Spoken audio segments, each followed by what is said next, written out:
is possible to live with this. With his chances of, then what are his chances? Is that what you're asking? Whether chances are or not. The chances of living are about, in the first 5 years of life, are about 80-85%, maybe a little bit higher. But it's going to take at least 3 surgeries in the first few years of life, and at least 2 or 3 cath procedures, which are things like that balloon that we were just talking about. And what those do, and I was going to go to that just next, right after we talk about the problems. What those do is the surgeries rearrange the heart so that the heart, the side of the heart that's functioning well right now, the right side of the heart, takes over the job for the left. Okay? So this is the type of heart problem that people describe as half a heart, which isn't actually true. It's quite a bit more than that. But when you think about the goals of the surgeries, they take the good half of the heart, the one that's functioning well, and turn it into up the side of the heart that pumps to the body. Okay? Because, when you think about it, vital organs are considered vital because they have to get good blood flow, carrying good oxygen. And so you take your strong part of the heart and you have it do that. And then you set up a tricky way of getting blood flow back to the lungs and bypass the heart altogether, okay? So yes, chances are good that the baby can live with this type of heart disease.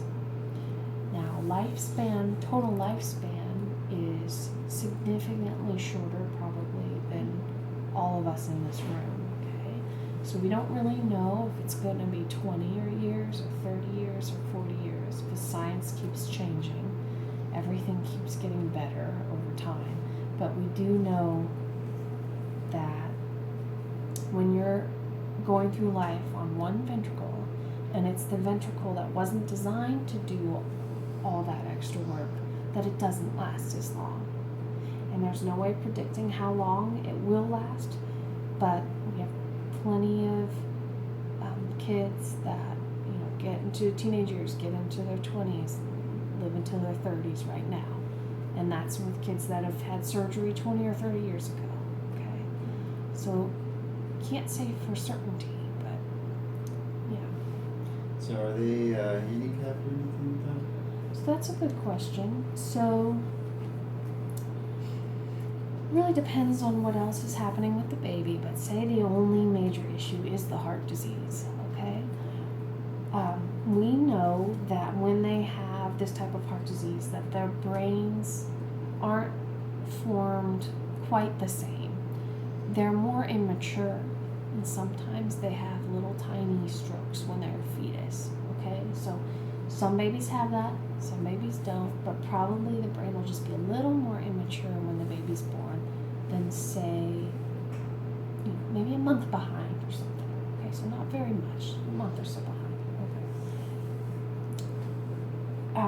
It's a stressful situation to be born and have this heart arrangement. So in that period of time just after birth, the brain is not getting probably everything that it wants, but it gets everything that it needs, okay? So there's that point.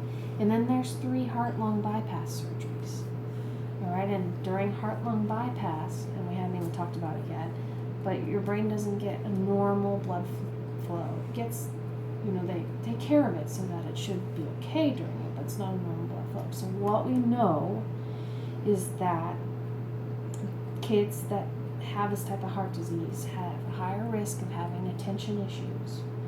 They have a higher risk of like ADHD, ADD. They have a higher risk of having issues with learning disabilities. So I think that's kind of what you're asking about, what sort of handicaps could they have. They have a higher risk of learning disabilities, which we know, and so we watch them very closely for them when we teach them coping skills. But yeah, they're probably going to have more learning disabilities than the kid that doesn't have this kind of heart disease. Everyone, yeah. but they're not necessarily profound disabilities. They can be very mild things.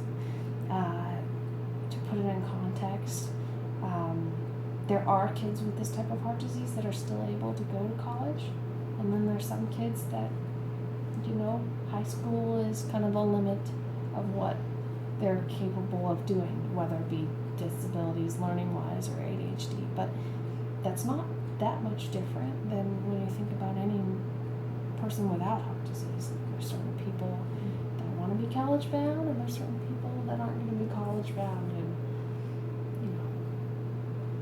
so you just kind of have to think of it like you only know when you get there.